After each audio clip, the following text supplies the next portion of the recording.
ఇక కేసీఆర్కి సంబంధించి కోర్టు నోటీసులకు సంబంధించి ప్రస్తుతం హాట్ టాపిక్గా నడుస్తోంది. మేడిగడ్డ కుంగిన కేసులో నోటీసులు అయితే వచ్చే నెల 5న హాజరవ్వాలని భూపాలపల్లి జిల్లా కోర్టు అయితే ఆదేశాలు జారీ చేసింది. హరీష్ రావుతో పాటు మరో 6గురికి కూడా నోటీసులు రజత్ కుమార్ పంపినట్లుగా తెలుస్తోంది.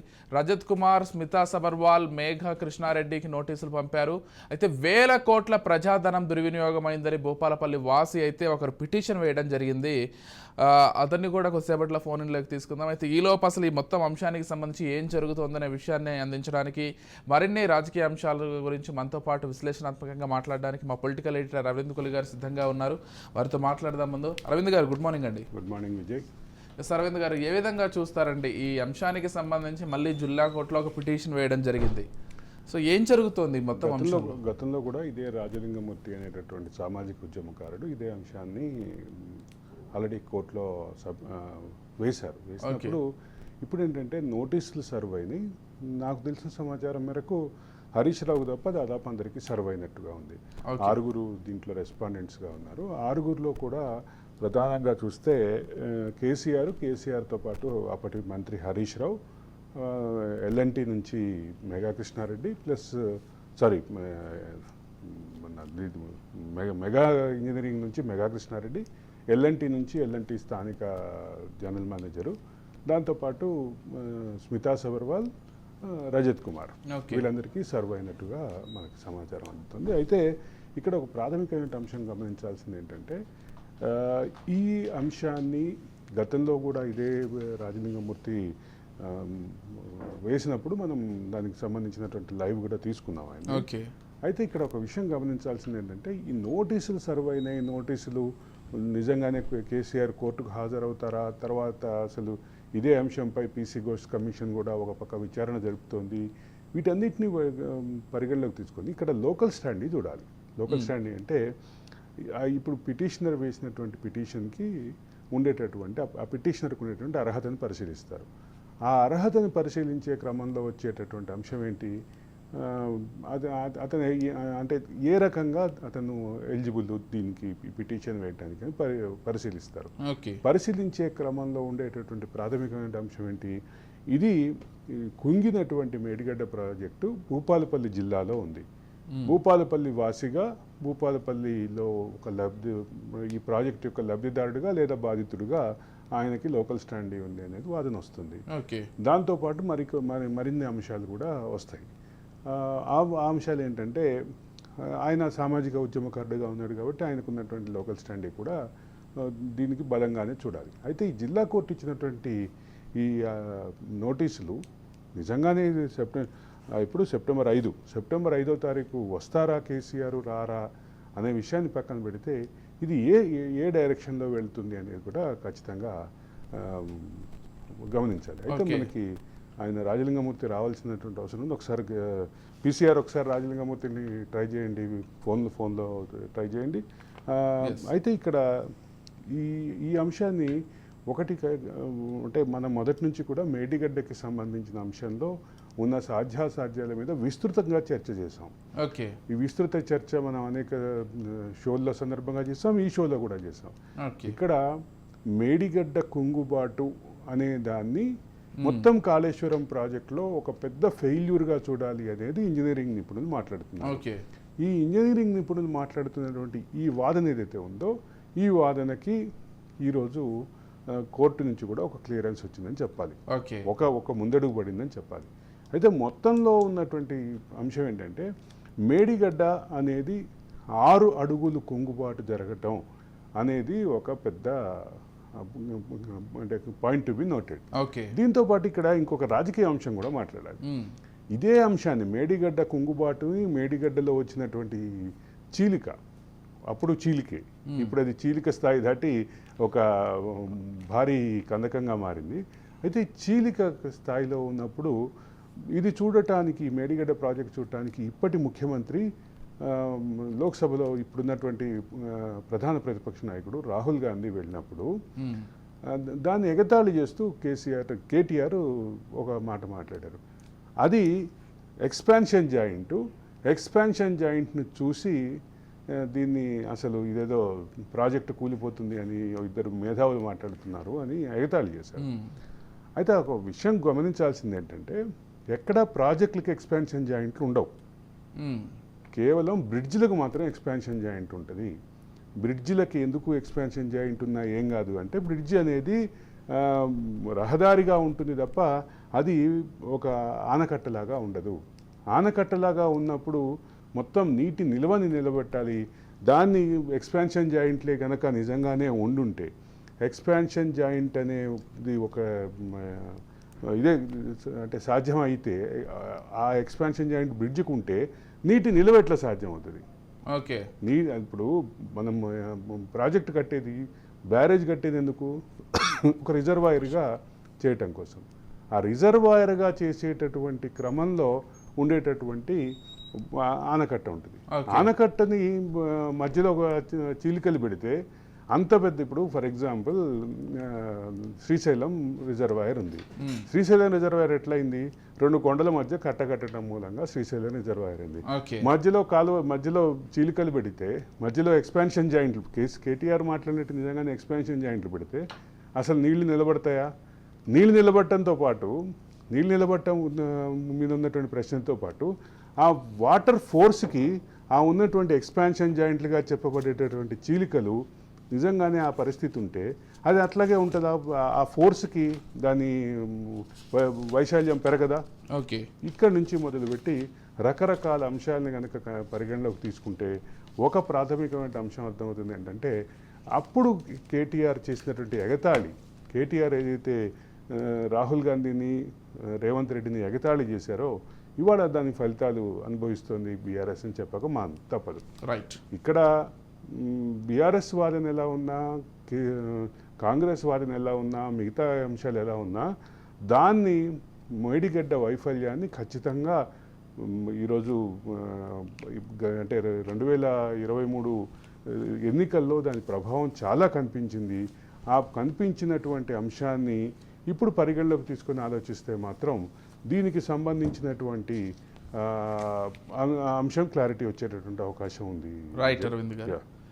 మరొక కీలక అంశాన్ని మనం పరిశీలించినట్లయితే, తెలంగాణ సీఎం రేవంత్ రెడ్డి అమెరికా పర్యటనకు సంబంధించి ప్రస్తుతం అక్కడ పారిశ్రామికవేత్తలతో కావచ్చు, ఎన్ఆర్ఐలతో కావచ్చు ఆయన భేటీ అవుతుండడం కావచ్చు, ఇక ప్రవాస ఆత్మీయ సమ్మేళనంలో కూడా ఆయన పాల్గొన్నారు. అమెరికాకు మీరే ఆయువు పట్టుగా ఉన్నారంటూ కూడా ఆయన వ్యాఖ్యలు చేశారు. వాస్తవంగా కూడా అది కనిపిస్తోంది. రాష్ట్రానికి వచ్చి పెట్టుబడులు పెట్టండి అంటూ ఆయన వాళ్ళని ఆహ్వానించడం జరిగింది. దాంతోపాటుగా తెలంగాణ అభివృద్ధిలో భాగస్వాములు కండి అంటూ కూడా ఆయన వాళ్ళందరినీ ఆహ్వానించడం జరిగింది. ఇప్పుడు ఈ నేపథ్యంలోనే వాళ్ళకు కొన్ని వెసులుబాట్లు కూడా కల్పిస్తాం అవసరమైతే పారిశ్రామికవేత్తలకంటూ కూడా ఆయన పేర్కొన్నారంట. ఇప్పుడు తెలంగాణ, ఆంధ్రప్రదేశ్ రాష్ట్రాలు తెలుగు ఇన్వెస్టర్ ఎన్ఆర్ఐల్ని ఆకర్షించడంలో పోటీ పడతాయి ఖచ్చితంగా.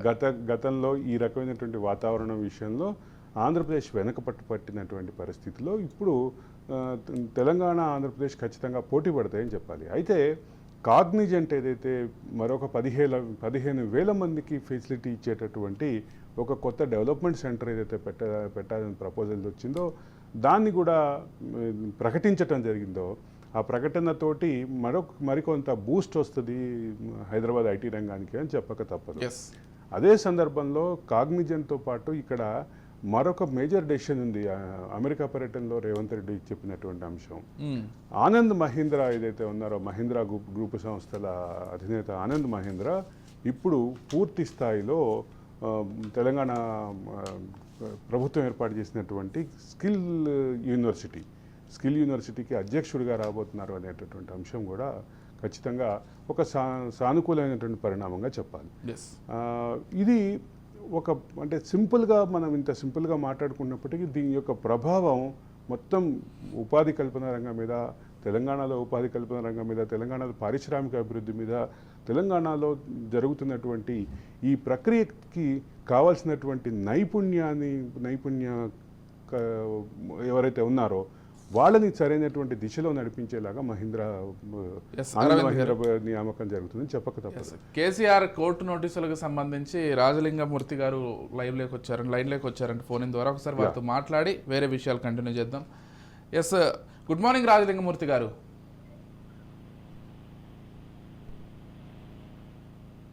Hello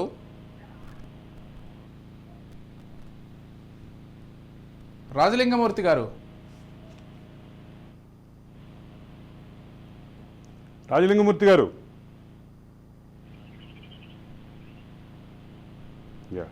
technical issue Yes, sir. Vijay. Yes, అయితే అయ్యా మన ఆనంద్ మహీంద్రాకి సంబంధించిన సబ్జెక్ట్ని కొనసాగిద్దాం. నైపుణ్య అవసరాల విషయంలో కూడా ఇప్పుడు తెలంగాణ ఆంధ్రప్రదేశ్ రాష్ట్రాలు పోటీ పడుతున్నాయని చెప్పక తప్పదు విజయ్. నైపుణ్యానికి సంబంధించినటువంటి సెన్సెస్ జరపడంలో ఆంధ్రప్రదేశ్ ముందుంటే, ఆంధ్రప్రదేశ్ ఒక యూనిక్ డెసిషన్ తీసుకుని, ఒక ఇన్నోవేటివ్ డెసిషన్ తీసుకుని ముందుకెళ్తుంటే, మరోపక్క నైపుణ్యాభివృద్ధి యూనివర్సిటీని పెట్టడం ద్వారా తెలంగాణ మరో ముందడుగు వేసింది. ఈ మొత్తం ప్రక్రియలో ఈ నైపుణ్యానికి సంబంధించి రాజలింగమూర్తి గారు నమస్కారం. మాట్లాడాలన్నా సార్?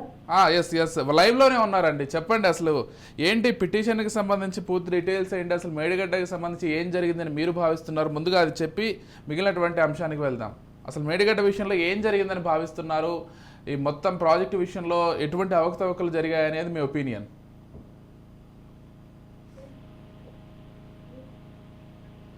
హలో మూర్తి గారు.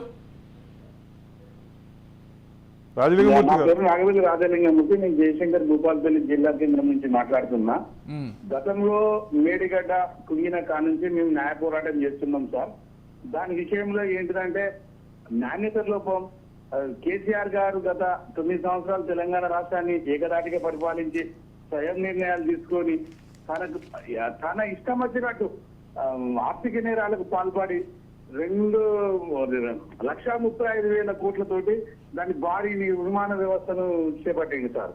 అది ఒకప్పుడు కాంగ్రెస్ గత ప్రభుత్వంలో వైఎస్ రాజశేఖర రెడ్డి గారు ఉన్నప్పుడు దాని విలువ తుమ్మిడిహిట్ నుంచి వెల్లంపల్లి వరకు 35,000 కోట్ల ఉన్న ప్రాజెక్టును 1,35,000 కోట్ల ప్రాజెక్టుగా తీర్చిదిద్దింది సార్.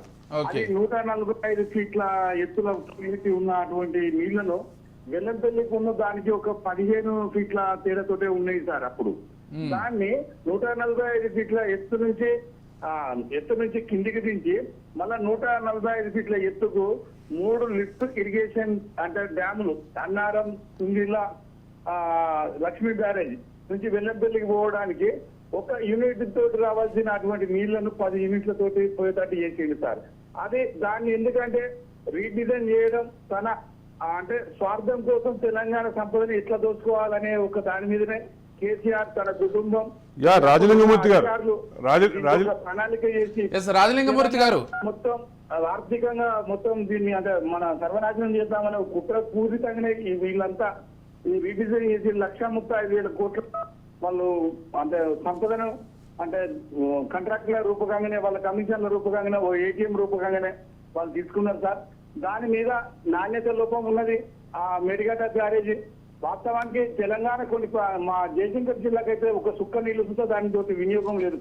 ఎక్కడ మాకు రావడం సుతా లేదు. అది ఎక్కడ ఈ తెలంగాణ ప్రాంత జిల్లాల పేరుకే ఉన్నది కానీ తప్ప ఎవరికైతే దాన్ని కొన్ని జిల్లాలకు లేదు.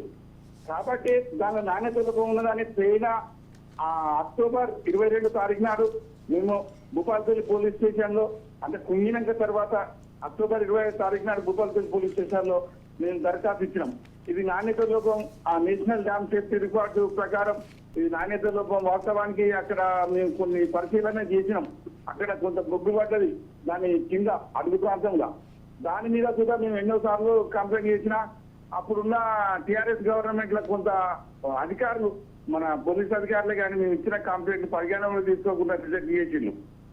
ఆ తర్వాత మేము వెంటనే Indian Penal Code CrPC 200 section ప్రకారం judicial first class magistrate Bhupalpally అందు మేము ప్రైవేట్ కేసు వేయడం జరిగింది సార్.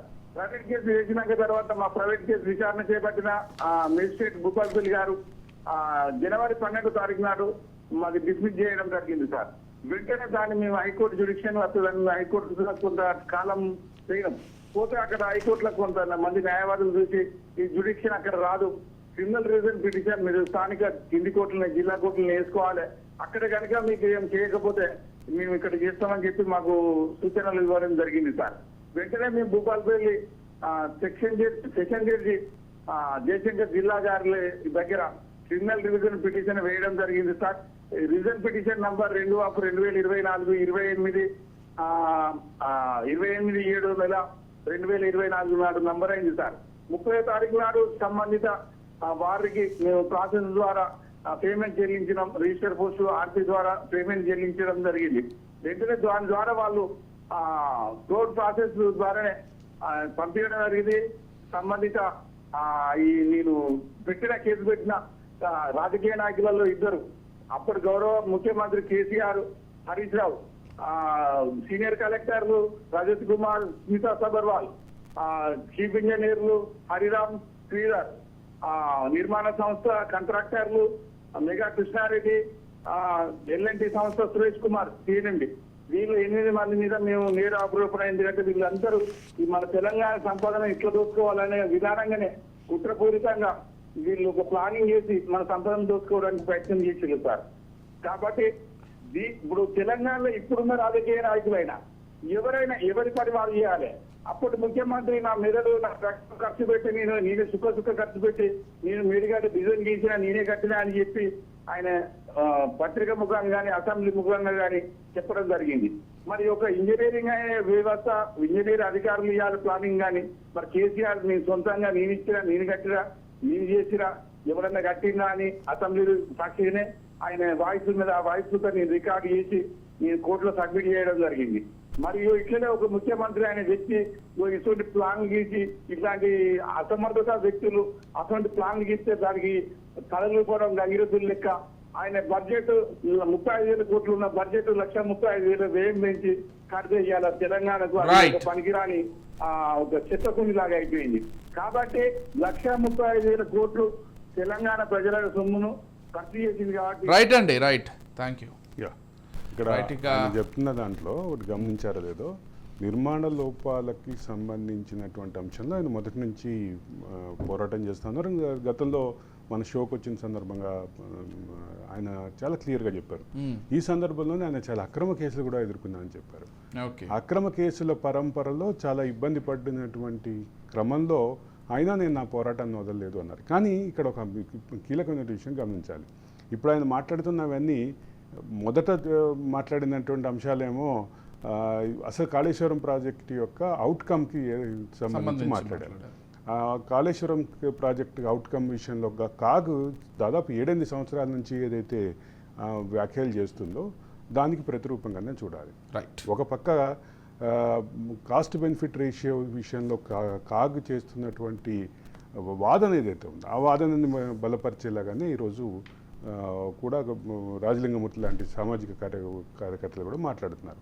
ఇక్కడ ఇంతటితో ఒకటి ఆగకుండా నిర్మాణ లోపాలకి సంబంధించినటువంటి అంశంలో నిర్మాణ సంస్థల 2 నిర్మాణ సంస్థలని బాధ్యులుగా చేస్తూ ఆయన పిటిషన్ వేశానని చెప్పారు. దాంతోపాటు చీఫ్ ఇంజనీర్ అంటారు, చీఫ్ ఇంజనీర్ కదా ఆయన, ఇంజనీరింగ్ చీఫ్ హరిరామ్ పేరు మీద కూడా కేసు వేశారు.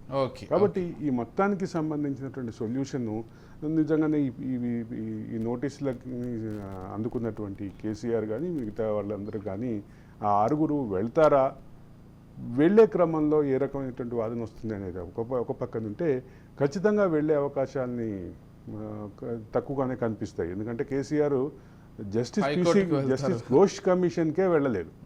Justice Ghosh commission, justice Narasimha Reddy కమిషన్లకే ఆయన వెళ్ళలేదు. కోర్స్ ఇప్పుడు జస్టిస్ నరసింహారెడ్డి ప్లేస్లో జస్టిస్ మదన్ లోకూర్ వచ్చారు కాబట్టి మదన్ లోకూర్ కమిషన్ దగ్గరికి వెళ్తారా లేదా అనేది చూడాలి. కానీ ఒక అంశం క్లియర్గా చెప్పాల్సింది ఏంటంటే జ్యుడిషియల్ కమిషన్, ఇక్కడ హైకోర్టు జడ్జిలు నాయకత్వం వహిస్తున్నటువంటి సింగిల్ జడ్జి కమిషన్ ఏదైతే ఉందో, హైకోర్టు జడ్జిలకి స్థాయి ప్లస్ ఒక సుప్రీంకోర్టు జడ్జి, రెండవ అధ్యక్షులు సుప్రీంకోర్టు జడ్జి గారు చేసి రిటైర్ అయినటువంటి జస్టిస్ మదన్ లోకూర్ కాబట్టి వాళ్ళు పిలిస్తేనే వెళ్తారా లేదా అనే సందిగ్ధం ఉన్నప్పుడు ఈ అంశంపై హైకోర్టుకు వెళ్ళి స్టే తెచ్చుకోవడానికో లేదా ఈ ఉత్తర్వులు నోటీసులను రద్దు చేయించుకోవడానికో ప్రయత్నించే అవకాశాలు ఉంది. అది హైకోర్టు ఎట్లా రెస్పాండ్ అవుతుంది, హైకోర్టులో రాష్ట్ర ప్రభుత్వం ఎట్లా దీన్ని డిఫెండ్ చేస్తుంది, ఆ వాదనని కేసీఆర్ ప్రవేశపెట్టే అవకాశం ఉన్నటువంటి వాదనని ఏ రకంగా దాన్ని డిఫెండ్ చేస్తుంది అనేది రాష్ట్ర ప్రభుత్వం కూడా ఆలోచించాల్సినటువంటి పని అయితే ఉంది. విజయ్, ఆంధ్రప్రదేశ్ విషయాన్ని చూసుకున్నట్లయితే నేను చంద్రబాబు నాయుడు కలెక్టర్ల కాన్ఫరెన్స్ నిర్వహించారు. ఆ సమావేశంలో అనేకమైనటువంటి వ్యాఖ్యలు చేయడం జరిగింది.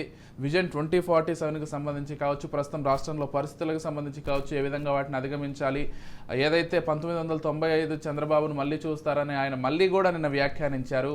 దానికి సంబంధించి కూడా కొంత హైలైట్ అవుతోంది. అసలు మొత్తం అంశాన్ని ఏ విధంగా చూస్తారు? ఇప్పుడు రాష్ట్రాన్ని గాడిలో పెట్టాలంటే నాతో పాటు పవన్ కళ్యాణ్తో పాటు ప్రతి ఒక్క అధికారి కూడా పనిచేయాల్సినటువంటి అవసరం ఉంది. కింది స్థాయి పార్టీ కార్యకర్తలు కావచ్చు, కింది స్థాయి అధికారులు కావచ్చు, అందరూ సమన్వయంతో పనిచేస్తేనే మళ్ళీ రాష్ట్రం గాడిన పడుతుందంటే ఆయన వ్యాఖ్యలు చేయడం జరిగింది. అయితే ఇక్కడ నాకు ఒకటి, నేను చంద్రబాబుకు సంబంధించినటువంటి అంశాలు చూస్తుంటే 96 ఆ టైంలో జన్మభూమికి రాలేదప్పటికీ శ్రమదానం కార్యక్రమం నడుస్తోంది. ఓకే, శ్రమదానం కార్యక్రమానికి వెళ్ళే క్రమంలో ఒక మీడియా టీం తీసుకుని ఒక నేషనల్ పోలీస్ అకాడమీలో ఒక కార్యక్రమానికి అటెండ్ అయ్యి అక్కడి నుంచి ఆయన శ్రమదానానికి వెళ్ళినటువంటి పరిస్థితి ఉంది. అప్పుడు ఆయన ట్రైనీ ఐపీఎస్ ఆఫీసర్లు, నేషనల్ పోలీస్ అకాడమీలో ఉండేటువంటి ట్రైనీ పోలీస్ ఆఫీసర్లు, ఐపీఎస్ ఆఫీసర్లు, ట్రైనింగ్లో ఉన్నటువంటి యువ ఐపీఎస్లు అనమాట, ట్రైనీలో ఉన్నటువంటి వాళ్ళు. దాంతోపాటు మిస్సోరీలో ఉన్నటువంటి ఐఏఎస్ అకాడమీకి సంబంధించినటువంటి Sardar Vallabhbhai Patel national police academy ఎట్లా ఉందో అట్లాగే అక్కడ ఐఏఎస్లకు సంబంధించిన శిక్షణా కేంద్రం ఉంది. అక్కడి నుంచి వచ్చినటువంటి ట్రైనీ ఐఏఎస్ ఆఫీసర్లు వీళ్ళందరిని ఉద్దేశించి ప్రసంగించారు. ఆ ప్రసంగించినటువంటి ప్రసంగం నాకు గుర్తొచ్చింది. నేను ఆ కార్యక్రమంలో ఉన్నాను కాబట్టి నాకు అది బాగా కనెక్ట్ అయింది. అది ఇదే రకమైనటువంటి ఇన్స్పిరేషనల్ స్పీచ్ ఇచ్చారు అని నా ఐఏఎస్లు ఐపీఎస్లు అప్పటి ట్రైనీ ఐఏఎస్ ఐపీఎస్లు బయటకు వచ్చిన అలాంటి వాళ్ళతోటి షేర్ చేసుకున్నటువంటి అంశం కూడా ఉంది. ఓకే, ఇక్కడ నేను చెప్పాలనుకున్నటువంటి అంశం ఏంటంటే చంద్రబాబులో ఒక మంచి అడ్మినిస్ట్రేటర్ అనే వాదన ఏదైతే బలంగా ఉందో ఆ వాదనని నిన్న చంద్రబాబుకి సంబంధించినటువంటి ప్రసంగాన్ని చూస్తే కనిపిస్తోంది. చంద్రబాబుతో పాటు చంద్రబాబు తర్వాత మాట్లాడినటువంటి పవన్ కళ్యాణ్ కూడా ఇదే రకమైనటువంటి భావాన్ని ప్రజెంట్ చేశారు అంటూ ఒక సానుకూలమైనటువంటి చర్చ అయితే మొదలైంది. ఇక్కడ ఒక సంస్కరణ దిశగా వెళ్లాల్సినటువంటి పరిస్థితిలో ఒక డిస్టర్బెన్స్ జరిగింది అనే భావాన్ని కూడా ఇంజెక్ట్ చేయడానికి రాష్ట్ర ప్రభుత్వం గట్టిగా ప్రయత్నం చేస్తుంది. ఈ రాజకీయ అంశాలు వీటన్నిటిని పక్కన పెట్టి ఆలోచిస్తే కొన్ని సంస్కరణలకు సంబంధించినటువంటి నిర్ణయాలు ఖచ్చితంగా నిన్న ప్రకటించారు. దానికి సంబంధించినటువంటి ఇనిషియేషన్ కూడా మొదలైంది. ఇది ఒక ఆంధ్రప్రదేశ్ ప్రస్తుతం ఉన్నటువంటి పరిస్థితిలో ఒక సానుకూలమైనటువంటి పరిణామంగానే చూడాలి. రెండోది, పెట్టుబడులు ఆకర్షించడంలో బలంగా వెళ్తాము అనేటటువంటి వాదన ఏదైతే ఉందో అది భవిష్యత్తులో, ఇందాక నేను మొదటి సబ్జెక్టు మీద మాట్లాడినప్పుడు ఏదైతే మనం మాట్లాడుకున్నామో అదే రకమైనటువంటి భావం అయితే ఇక్కడ కనిపిస్తుంది. ఖచ్చితంగా రెండు రాష్ట్రాలు పెట్టుబడులను ఆకర్షించడంలో పోటీ పడేటువంటి అవకాశం ఉంది. దాంతోపాటు నిన్న ఇంకొక మేజర్ డెవలప్మెంట్ ఏంటంటే గత 5-6 సంవత్సరాలుగా పట్టించుకోనటువంటి విశాఖ మెట్రో అంశాన్ని కూడా నిన్న చంద్రబాబు ప్రస్తావించారు. విశాఖ మెట్రోకి సంబంధించినటువంటి సానుకూలంగా మాట్లాడే క్రమంలో విశాఖకి ఖచ్చితంగా మెట్రో అవసరం ఉంది. విశాఖకి సంబంధించిన 3-4 కారిడార్ల ప్రతిపాదన ఏదైతే గత కూటమి ప్రభుత్వంలో ఏదైతే ఉందో ఆ అంశాన్ని మరోసారి ముందుకు తెచ్చి మళ్ళొకసారి రీసర్వే చేయటమా లేదా పాత ప్రాజెక్టుని కంటిన్యూ అవటమా, టెండర్ల దిశకి వెళ్ళిపోవాలి అనేటటువంటి అంశాన్ని, అదే సందర్భంలో దీనికి కేంద్ర ప్రభుత్వం నుంచి కూడా సానుకూలంగా స్పందన ఉంది కాబట్టి దీన్ని ఎగ్జిక్యూట్ చేయాలి అనేటటువంటి భావం కూడా నిన్న చంద్రబాబు మాటల్లో కనిపించింది. నిజంగానే అది జరిగితే మాత్రం విశాఖకి రానున్న రోజుల్లో మెట్రో కళ. అంటే విశాఖలో ఉన్నటువంటి ప్రధానమైన సమస్య ఏంటంటే విశాఖ దాదాపు 3 వైపులా సముద్రంతో, ఒకవైపు కొండతోటి కవర్ అయి ఉంటుంది. కాబట్టి అక్కడ ఉన్నటువంటి ఆ ప్రాక్టికల్ డిఫికల్టీని కాదని ఇప్పుడు ఈ మెట్రో రావటం ద్వారా ఒక రవాణా సమస్య తీరేటటువంటి అవకాశం ఉంది. అదే సందర్భంలో వైజాగ్ని ఇండస్ట్రియల్ హబ్గా, ముఖ్యంగా ఇన్వెస్ట్మెంట్ హబ్గా ప్రమోట్ చేయాలి అని రాష్ట్ర ప్రభుత్వం ఉద్దేశం ఉంది. కాబట్టి అందుకు మెట్రో కూడా ఊతమిచ్చేటటువంటి అవకాశం ఖచ్చితంగా. ఇంకో విషయం ఏంటంటే సాంకేతికతను అందిపుచ్చుకోవడంలో చంద్రబాబు ఎప్పుడు ముందుంటారనేది అందరికీ తెలిసినటువంటి అంశమే. ఈ నేపథ్యంలోనే వర్చువల్ వర్కింగ్ హబ్గా ఆంధ్రప్రదేశ్ను మార్చాలి. ఎక్కడికక్కడ వాట్సాప్ గ్రూప్స్ క్రియేట్ చేసుకోవాలి, లేకపోతే మనం ఈ గ్రూప్ల ద్వారానే మొత్తం చాట్ చేసుకుంటూ ఎక్కడ ఏ లోపాలు ఉన్నాయి వాటిని ఏ విధంగా సరిదిద్దుకోవాలనేటువంటి అంశాలు మొత్తం కూడా ఆన్లైన్లో ద్వారానే మనం పరిష్కారం చేయాలనేటువంటి ఒక విషయాన్ని కూడా ఆయన చెప్పారు. ఇంకో విషయం కూడా చంద్రబాబు మాటల్లో ఇంకోటి కూడా కనిపించింది. చాలా కంపెనీలు వర్క్ ఫ్రమ్ హోమ్ ఆప్షన్ ఇస్తున్నాయి కాబట్టి దానికి కావాల్సినటువంటి ఫెసిలిటీ మేనేజ్మెంట్ ఆంధ్రప్రదేశ్ ప్రభుత్వం ఇస్తుంది. ప్రతి నగరంలోనూ దాదాపు ప్రధానమైనటువంటి నగరాలన్నింటిలోనూ వర్క్ ప్లేస్కి సంబంధించిన ప్లగ్ ఇన్ ప్లే వర్క్ ప్లేస్కి సంబంధించినటువంటి ఒక భారీ ఐడియాలో ఉన్నట్టుగా అర్థమవుతుంది. అంటే దాదాపు ఎంఎన్సీలు మల్టీనేషనల్ కంపెనీలు కానీ ఐటీ దిగ్గజ కంపెనీలు కానీ వాళ్ళ ఉద్యోగులకు వర్క్ ఫ్రమ్ హోమ్ ఇస్తున్నాయి కాబట్టి వాళ్ళకి ఆ రకమైనటువంటి ఫెసిలిటీ ఇంట్లో ఉండి చేసుకోవటంలో ఉండేటటువంటి ఇబ్బందులు కాకుండా హై స్పీడ్ ఇంటర్నెట్ ఫెసిలిటీ నుంచి మొదలుపెట్టి డేటా ట్రాన్స్ఫర్కి కావాల్సినటువంటి ఒక హై స్పీడ్ హబ్బుల్ని క్రియేట్ చేసేటటువంటి ఉద్దేశంలో రాష్ట్ర ప్రభుత్వం ఉంది. ఇది కూడా ఒక సానుకూలమైన అంశంగానే చెప్పాలి. మేజర్గా ఆంధ్రప్రదేశ్లో ఉన్నటువంటి ఒక తరం అంతా ఐటీకి సంబంధించినటువంటి సెక్టార్లో ఒక బలమైనటువంటి స్థానాల్లో ఒక బలమైనటువంటి భారీ సంఖ్యగా ఉన్నటువంటి ఏదైతే దిశలో ఉందో దీనికి పూర్తి స్థాయిలో ఈ రకమైనటువంటి ఫెసిలిటీ మేనేజ్మెంట్ చేయడం ద్వారా ఆంధ్రప్రదేశ్ ప్రభుత్వం ఒక సానుకూలమైనటువంటి సిగ్నల్ అయితే ఇస్తుంది అని చెప్పాలి. రైట్. ఇక మొత్తంగా ఈ 2047కి సంబంధించి విజన్లో మాట్లాడుతూ భాగంగా మరోవైపు దేశ పరిస్థితుల గురించి కూడా ఆయన మాట్లాడడం జరిగింది. మరో 10 ఏళ్లలో ఖచ్చితంగా భారతదేశం ఆర్థికంగా మరింత అభివృద్ధి చెందుతుందంటూ ఆయన చెప్పుకొచ్చారు. జీడిపిలో కూడా మరింత ముందుకు వెళ్ళే అవకాశం ఉంది, దానికి సంబంధించి రాష్ట్ర భాగస్వామ్యం కూడా ఖచ్చితంగా ఉంటుంది అంటూ కూడా ఆయన చెప్పారు. అంటే ప్రపంచంలో 3వ బలమైన ఆర్థిక శక్తిగా భారత్ ఎదుగుతోంది అనే వాదన ఏదైతే గత కొంతకాలంగా ప్రపంచవ్యాప్తంగా జరుగుతుందో దానికి సంబంధించినటువంటి ఇండికేషన్స్ నిన్న చంద్రబాబు మాటల్లో కనిపించినాయి, ఖచ్చితంగా కనిపించినాయి. అది చంద్రబాబు ఎప్పుడు విజన్ 2020 అన్నారు, తర్వాత ఇప్పుడు 2047కి సంబంధించిన అంశంలో కూడా ఏదైతే టాస్క్ ఫోర్స్ ఏదైతే మీటింగ్ జరిగిందో ఆ టాస్క్ ఫోర్స్కి ఆయన అధికారంలో లేనప్పుడే ఒక ప్రజెంటేషన్ ఇచ్చారు. ఆ ప్రజెంటేషన్కి సంబంధించిన అంశాన్ని ఇటీవల ప్రధానమంత్రి కూడా కోట్ చేసి మాట్లాడారు. చంద్రబాబు అప్పుడు ఆ రకమైనటువంటి ప్రజెంటేషన్ ఇచ్చారు అని కోట్ చేసి మాట్లాడారు. మొత్తం మీద భారత్ యొక్క అభివృద్ధి రేషియో, అభివృద్ధి వేగం, వీటన్నిటి మీద ఏదైతే సానుకూలంగా మాట్లాడుతున్నటువంటి అధికార పక్షం అదే రకమైనటువంటి అంటే వెల్త్ క్రియేషన్కి సంబంధించి వెల్త్ డిస్ట్రిబ్యూషన్కి సంబంధించిన అంశాలు కూడా అంటే ఆలోచించాల్సిన అవసరం ఉంది అంటూ చంద్రబాబు ఏదైతే మాట్లాడారో ఇది నీడ్ ఆఫ్ ద అవర్ దేశానికి కానీ ఇది నీడ్ ఆఫ్ ద అవర్ రాష్ట్రానికి కానీ ఇక్కడ వెల్త్ క్రియేషన్ వెల్త్ డిస్ట్రిబ్యూషన్ ఏదైతే పాయింట్ చంద్రబాబు చెప్తున్న అంశం ఏదైతే ఉందో అది ఖచ్చితంగా ముందుకెళ్తుంది. అయితే నిన్న చంద్రబాబు స్పీచ్కి సంబంధించినటువంటి అంశాలు చంద్రబాబు మాట్లాడిన అంటే స్పీచ్ అనే కాదు ఓరియంటేషన్కి సంబంధించిన మాటలుగానే నేను చూస్తాను అని చెప్పాను కదా ఇందాక. ఆ ఓరియంటేషన్కి సంబంధించిన దానికి కొనసాగింపుగా పవన్ కళ్యాణ్ మాట్లాడిన మాటలు కూడా చాలా ఇన్స్పైరింగ్గానే ఉన్నాయి. అంటే ఒక తరం నుంచి నేర్చుకోవాల్సినటువంటి అంశాలని ఖచ్చితంగా తర్వాతి తరం నేర్చుకోవాలి, ముందు తరం అనుభవాల సారాన్ని నేర్చుకోవాలి, నేర్చుకునేటటువంటి క్రమంలో రాజకీయాలు, వివాదాలు, వాగ్వాదాలు వీటన్నిటిని పక్కన పెట్టి ఆలోచించాలి అంటూ ఏదైతే పవన్ కళ్యాణ్ చెప్పారో అది కూడా సానుకూలమైనటువంటి అంశంగానే చూడాలి. ఏదైతే ఒకవైపు అమెరికా ఆర్థిక మాంద్యం వార్తలు వస్తున్నాయో దాంతోపాటుగా జపాన్ రేట్ హైక్ నిర్ణయాలు ఉన్నాయో ఇవన్నీ కూడా స్టాక్ మార్కెట్ పైన విపరీతమైనటువంటి ఎఫెక్ట్ చూపించాయని చెప్పుకోవాలి. ఇజ్రాయెల్ ఇరాన్ ఘర్షణ కూడా ఇందుకు మరింత ఆజ్యం పోసిందని చెప్పుకోవాలి. స్టాక్ మార్కెట్లు ఒక్కసారిగా కుప్పకూలాయి. ఒక్క రోజులో 15 లక్షల కోట్ల సంపద ఆవిరైంది. సెన్సెక్స్ 2222, నిఫ్టీ 660 పాయింట్లు డౌన్ అయింది. ఇక మొత్తంగా దీంతో కొంత మదుపర్లు ఆలోచనలో పడ్డారని చెప్పుకోవాలి. నిఫ్టీ 2.5% పైగా క్రాష్ అయింది. ఇక ఐటీ, మెటల్, బ్యాంక్ షేర్లు అయితే ఒక్కసారిగా పడిపోయాయి. 15 లక్షల కోట్ల ఇన్వెస్టర్ల సంపద కూడా నష్టపోయారంటే పరిస్థితి ఎంత దారుణంగా ఉందో స్టాక్ మార్కెట్లకు సంబంధించి మనం ఒకసారి అర్థం చేసుకోవచ్చు. ఇదే అంశాలకు సంబంధించి ఒకసారి అరవింద్ గారితో మాట్లాడదాం. అరవింద్ గారు, ఏంటండి స్టాక్ మార్కెట్లు ఒక్కసారిగా పతనం అయిపోయాయి నిన్న, ఏ విధంగా చూస్తారు? స్టాక్ మార్కెట్ల పతనానికి సంబంధించినటువంటి ఒక అంశం ఖచ్చితంగా మాట్లాడాల్సిందే. అంటే దీనికి సంబంధించినటువంటి విస్తృతి స్టాక్ మార్కెట్లలో చిన్న చిన్న మదుపర్ల నుంచి భారీ మదుపర్ల వరకు ఉన్నటువంటి ప్రభావాన్ని మనం గతంలో కూడా ఒకసారి మాట్లాడుకుందాం. స్టాక్ మార్కెట్లో చిన్న మదుపర్లకి సంబంధించినటువంటి పాత్ర ఖచ్చితంగా పెరుగుతోంది.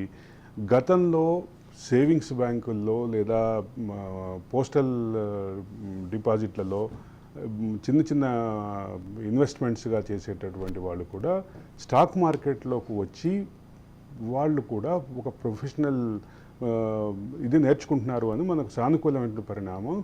భారతదేశ ఆర్థిక వ్యవస్థకి స్టాక్ మార్కెట్లో అభివృద్ధికి సంబంధించినటువంటి అంశాలు ఈ రెండింటికి లింక్ మనం గతంలో మాట్లాడుకున్నాం. అయితే ఇక్కడ ఒక ప్రధానమైన అంశం గమనించాల్సింది ఏంటంటే భారత్ కానీ ఏ దేశమైనా కానీ ఇండిపెండెంట్ ఎకానమీ కాదు.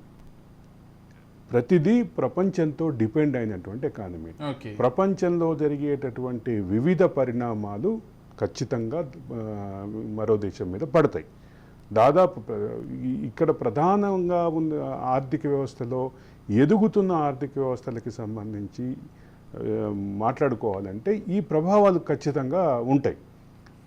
ఆర్థిక వ్యవస్థలో డిపెండెన్సీ లేకుండా పూర్తిగా ఇండిపెండెంట్గా ఉన్నటువంటి ఆర్థిక వ్యవస్థలు దాదాపు ఏ దేశంలోనూ లేనట్లే చెప్పాలి. ప్రతిదీ అందులో ఇప్పుడు గ్లోబల్ విలేజ్ అనే కాన్సెప్ట్ ఏదైతే మాట్లాడుకుంటున్నామో అంతర్జాతీయంగా జరుగుతున్న పరిణామాలు ఖచ్చితంగా దేశీయ స్టాక్ మార్కెట్లో ప్రతి దేశంలోనూ పడుతున్నటువంటి పరిస్థితి. అదే సందర్భంలో స్టాక్ మార్కెట్లని దేశ ఆర్థిక అభివృద్ధికి కానీ ఆర్థిక పటిష్టానికి కానీ ప్రామాణికాలుగా తీసుకోవద్దు అని మాట్లాడే వాళ్ళు నేను ఒకడిని. దేశ ఆర్థిక వ్యవస్థకి దేశ ఆర్థిక పురోగతికి ఆర్థిక పటిష్టతకి స్టాక్ మార్కెట్లు ఒక సూచిక మాత్రమే. స్టాక్ మార్కెట్లో ఇన్వెస్టర్ల సంఖ్య పెరగటం, ఇన్వెస్ట్మెంట్ పెరగటం, అదే సందర్భంలో స్టాక్ మార్కెట్లో లాభాల దిశగా వెళ్ళటం, వీటన్నిటి వెనక రకరకాల డిపెండెన్సీ ఫ్యాక్టర్స్, రకరకాల ఫ్యాక్టర్స్ ఉన్నాయి. గ్లోబల్ కారణాలతో పాటు స్థానిక కారణాలు. నాకు ఒక విషయం గుర్తొస్తుంది. ఒక జర్నలిజం అధ్యాపకుడు ఇట్లాగా ఒక టీవీ షోలో మాట్లాడుతూ చెప్పారు. అది ఎప్పుడో ఆయన వాజ్పేయి ప్రధానమంత్రిగా ఉన్నప్పుడు చెప్తే, వాజ్పేయి ప్రధానమంత్రిగా ఉన్నప్పుడు ఆయన చెప్పిన మాటలు నాకు ఇప్పటికీ మనసులో ఉన్నాయి.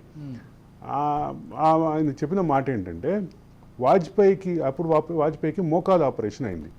మోకాలు ఆపరేషన్ అయిన వాజ్పేయి ఫోటోలు బయటకు చూపిస్తే స్టాక్ మార్కెట్ పడిపోయింది అని.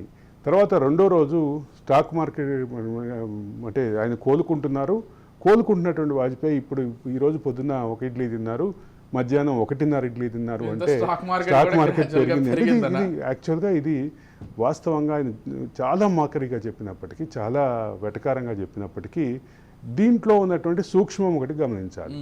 స్థిరమైన ప్రభుత్వాలు ఉంటే స్టాక్ మార్కెట్లో నమ్మకం ఉంటుంది, భరోసా ఉంటుంది, విదేశీ ఇన్వెస్టర్లు వస్తారు, విదేశీ సంస్థాగత ఇన్వెస్టర్లు వస్తారు. ఇది ఒక ప్రాథమికమైన అంశం. ఆయన చెప్పినటువంటి ఆ వెటకారపు మాటని అప్లై చేసి చూస్తే దీనికి సంబంధించినటువంటి రిజల్ట్ కనిపిస్తుంది. మొత్తం మీద ఒకటి మాత్రం క్లియర్, స్టాక్ మార్కెట్లో ఒడిదుడుకులు అనేది చాలా సహజం. ప్రతి చిన్న వార్తకి, ప్రతి చిన్న సంచలనానికి భారీగా రియాక్ట్ అయ్యేటటువంటి మొదటి రంగంగా స్టాక్ మార్కెట్ని చూడాలి. ఒక చిన్న సానుకూలమైనటువంటి పరిణామం వచ్చినా దాని ప్రభావం అదే రకంగా ఒక పాజిటివ్ వేవ్గా ఉంటుంది, ఒక నెగటివ్ ప్రభావం వచ్చినా ఇదే రకమైన పరిస్థితి ఉంటుంది. దీంతో పాటు అంతర్జాతీయ పరిణామాల్లో క్లియర్గా ఒక పక్క అమెరికాలో జరిగినటువంటి పరిణామాలు, అమెరికాలో అధ్యక్ష ఎన్నికల్లో జరగబోతున్నటువంటి మార్పులు అంటూ ఒక ప్రచారం జరుగుతుంది. మళ్ళీ డెమోక్రట్లే అధికారంలోకి వస్తారు, కమలా హారిస్ దూసుకుపోతున్నారు అనేటటువంటి ప్రభావం విదేశీ ఇన్వెస్టర్ల మీద ఏ రకమైనటువంటి ప్రభావం ఉంది అనేటువంటి అంశం ఒకటి కీలకంగా. అంతర్జాతీయ ఇన్వెస్టర్ల మీద ఏ రకమైన ప్రభావం ఉంటుంది అనేది ఒక అంశం అయితే, రెండోది జపాన్ ఎకానమీ అనేది, జపాన్కి సంబంధించినటువంటి ప్రొడక్షన్ ఎకానమీ, జపాన్కి సంబంధించిన టెక్నాలజీ ఎకానమీ, ఈ రెండు కూడా అంతర్జాతీయ మార్కెట్లో ఖచ్చితంగా ప్రభావం చూపిస్తాం. ఆ క్రమంలోనే ఎన్ విషయంలో వస్తున్నటువంటి వార్తలు, ఎన్కి సంబంధించిన ఎన్ అంటే జపాన్ కరెన్సీ, జపాన్ కరెన్సీ మారకం విషయంలో వస్తున్నటువంటి వార్తలు. రెండోది ఇవిట్లా ఉంటే అంతర్జాతీయంగా మారకం విషయంలో తిరుగులేదు అని ఇన్నాళ్ళు మాట్లాడుకున్నటువంటి డాలర్ యొక్క ప్రభావం తగ్గటం, అంతర్జాతీయ ట్రేడ్లో, అంతర్జాతీయ వాణిజ్యంలో డాలర్ యొక్క ప్రభావం తగ్గటం. డాలర్ యొక్క ప్రభావం ఏ రకంగా తగ్గింది అంటే డాలర్ మారకం తగ్గటమే కాదు, మారకం తగ్గటంలో మారకంకి సంబంధించినటువంటి క్వాంటమ్ డేటాలో హెచ్చు తగ్గులు కనిపిస్తున్నాయి. ఒక పక్క వేరే కరెన్సీకి హెచ్చు, రెండవది డాలర్కి సంబంధించిన తగ్గు కనిపిస్తుంది. వీటితో పాటు మారకం విషయంలో యాక్సెప్టెన్సీ కూడా కొంచెం ఇబ్బందికరమైనటువంటి పరిణామం. ఇది దేశాల మధ్య జరిగేటటువంటి వాణిజ్యానికి, అంతర్జాతీయ వాణిజ్యాన్ని నియంత్రించేటటువంటి సంస్థల మధ్య జరిగేటటువంటి వాణిజ్యానికి కూడా దీని ప్రభావం ఉంది.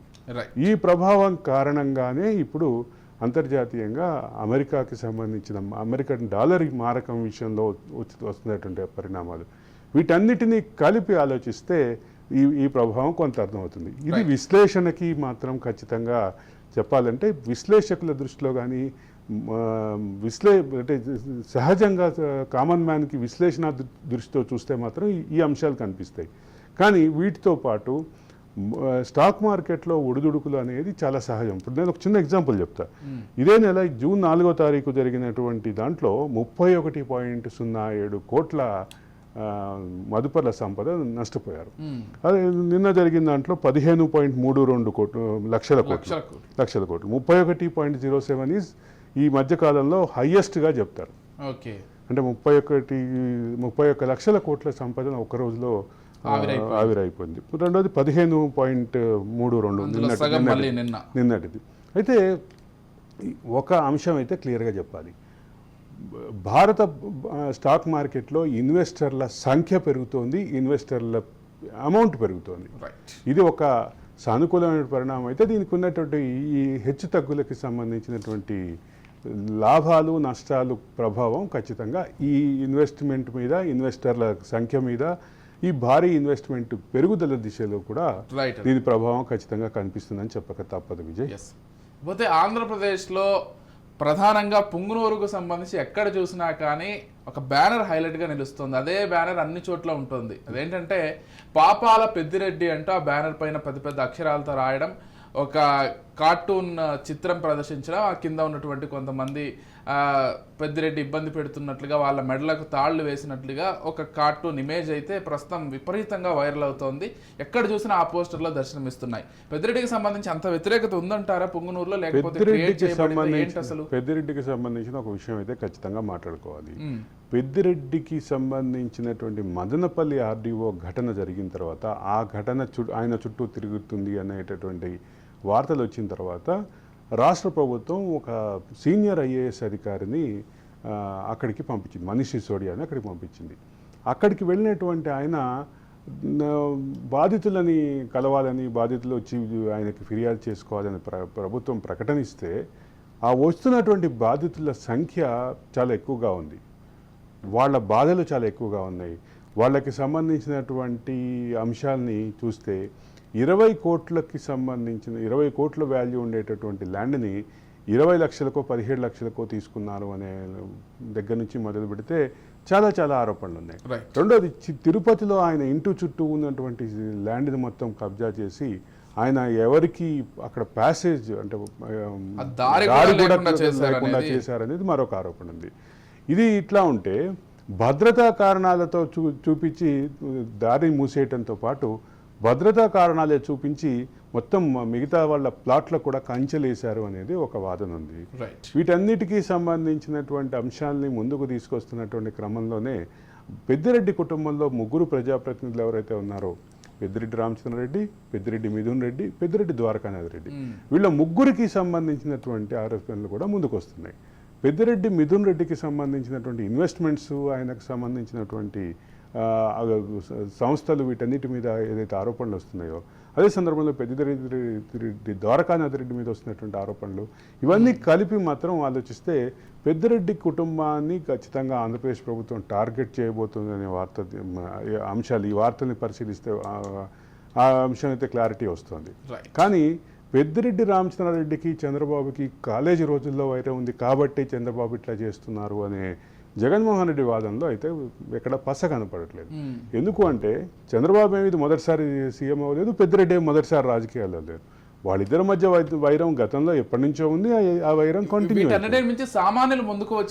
ఇప్పుడు నేను అదే చెప్పబోతున్నాను. ఇప్పుడు పెద్దిరెడ్డికి చంద్రబాబుకి ఉన్నటువంటి వైరాన్ని ఏదైతే జగన్మోహన్ రెడ్డి ప్రస్తావిస్తున్నారో, పాఠశాల కాలం నుంచి కళాశాల కాలం నుంచి వైరాన్ని ఏదైతే ప్రస్తావన చేస్తున్నారో, ఈ అంశాలకి తోడు ఇప్పుడు వ్యక్తులు బయటకు వచ్చి భారీగా 100ల సంఖ్యలో బయటకు వచ్చి పిటిషన్లు ఇస్తున్నారు, ప్రభుత్వాన్ని వేడుకుంటున్నారు, తమకు న్యాయం జరగాలని కోరుకుంటున్నారు. రైట్. ఒక పక్కన గతంలో గొంతెత్తిన వాళ్ళనే అవకాశం ఇవ్వలేదు అనేటటువంటి అంశం, దానికి సంబంధించినటువంటి ఆరోపణలు, దానికి సంబంధించినటువంటి కేసులు, దానికి సంబంధించినటువంటి ఫిర్యాదులు ఒక పక్క నడుస్తుంది. రెండో పక్క ఇదే పెద్దిరెడ్డి రామచంద్రారెడ్డికి సంబంధించినటువంటి నియోజకవర్గానికి చెందినటువంటి బీసీవై పార్టీ రామచంద్ర యాదవ్ కూడా ఆయన కూడా తనకి రక్షణ కోసం కేంద్ర ప్రభుత్వం నుంచి సిఐఎస్ఎఫ్ బలగాల్ని కూడా సిఆర్పిఎఫ్ బలగాల్ని కూడా తెచ్చుకున్నటువంటి పరిస్థితి ఉంది. సిఆర్పిఎఫ్ బలగాల రక్షణలో ఒక పార్టీ అభ్యర్థి ఉండాల్సినటువంటి పరిస్థితిని కూడా అక్కడ రాజకీయ అంశాలకి, రాజకీయపరమైనటువంటి తీవ్రతకి ఒక ప్రాతిపదికగా తీసుకోవాలి అనేటువంటి చర్చ కూడా ఒక పక్క ఉంది. ఈ మొత్తంలో ఒకటి మాత్రం క్లియర్, పెద్దిరెడ్డి మీద వస్తున్నటువంటి వందల సంఖ్యలో వస్తున్నటువంటి ఆరోపణలు, బాధితులు మాత్రం ఇది మాత్రం కొంచెం సమాజానికి మనలాంటి వాళ్ళకి ఆశ్చర్యం అయితే కల్పిస్తుందని చెప్పక తప్పదు. పెద్దిరెడ్డికి సంబంధించినటువంటి ఈ బ్యానర్ల సబ్జెక్ట్ అయితే రాష్ట్ర ప్రభుత్వం కూడా ఆ అంశంలో సీరియస్గా ఉంది. రెండో పక్క రాజకీయ డిమాండ్లు కూడా ఉన్నాయి. రెండో పక్క 11 మంది శాసనసభ్యుల్లో గెలిచినటువంటి 11 మంది శాసనసభ్యుల్లో పెద్దిరెడ్డి ద్వారకాందర్, పెద్దిరెడ్డి రామచంద్రారెడ్డి, పెద్దిరెడ్డి ద్వారకాందర్ ఇద్దరు ఉన్నారు. అయితే ఇక్కడ ఈ అంటే మిగతా వాళ్ళు అంటే జగన్మోహన్ రెడ్డి, పెద్దిరెడ్డి రామచంద్రారెడ్డి, పెద్దిరెడ్డి ద్వారకాందర్ రెడ్డికి సంబంధించినటువంటి ఈ ముగ్గురు తప్ప ఎవరు రిపీటర్స్ లేరు, అంత కొత్త వాళ్ళు అనేటటువంటి అంశం ఏదైతే ఉందో ఈ అంశాన్ని దృష్టిలో పెట్టుకొని పెద్దిరెడ్డిని మోరల్గా డిమారలైజ్ చేయడం కోసం కూడా ఈ అంశాన్ని ఖచ్చితంగా తెలుగుదేశం పార్టీ వాడుకునే అవకాశాలు ఖచ్చితంగా ఉన్నాయి. తెలుగుదేశం పార్టీ రాజకీయంగా వాడుకునే క్రమంలో జనసేన కూడా వాళ్ళతో అనేది క్లియర్. అదే సందర్భంలో జగన్మోహన్ రెడ్డికి వదిలేసి పెద్దిరెడ్డి కుటుంబం బీజేపీకి దగ్గర అవుతుందన్నటువంటి వాదన బలంగా వినిపిస్తున్నటువంటి నేపథ్యంలో దానికి కూడా ఫుల్ స్టాప్ పెట్టడానికి ఈ అంశాన్ని తెలుగుదేశం, జనసేన ఖచ్చితంగా వాడుకుంటుందని అనేది ఎక్కడ భేదాభిప్రాయం లేదు. అయితే ఈ మొత్తం రాజకీయ చర్చలో వస్తున్నటువంటి ఆరోపణలతో పాటు బయటకు వస్తున్నటువంటి బాధితులు వ్యక్తం చేసినటువంటి వాళ్ళు పడినటువంటి కష్టాలకు సంబంధించిన అంశాలు, ఫిర్యాదు, వాళ్ళు గతంలో ఎంత ఇబ్బంది పడ్డారనేటటువంటి అంశాలు, ఇవన్నీ మాత్రం ఈ అంశం యొక్క గ్రావిటీని పెంచుతున్నాయని చెప్పక తప్పదు Vijay. Right. Thank you Aravind garu, thank you so much అండి. అన్ని అంశాలకు సంబంధించి అక్కడ విశ్లేషణ కార్యక్రమాన్ని అందించారు. చూద్దాం మరి పెద్దిరెడ్డికి సంబంధించి ఎటువంటి మలుపులు తిరగబోతున్నాయో ఈ కేసుకు సంబంధించి అనేది ప్రస్తుతం చర్చనీయాంశంగా మారింది. అయితే పుంగనూరులో మాత్రం ఎక్కడికక్కడ ఫ్లెక్సీలు కావచ్చు, లేకపోతే బ్యానర్లు కావచ్చు వెలవడం అయితే కొంత ఆశ్చర్యాన్ని కలిగిస్తుందనే చెప్పుకోవాలి. మరి మరింత మంది బాధితులు కూడా వచ్చేది ఉందని అక్కడ ఉన్నటువంటి స్థానికంగా కొంతమంది చెప్తున్నారు. చూడాలి అంశంలో ఏమవుతుందో. ఇది వాల్ట్ editors time. Keep watching Raj news.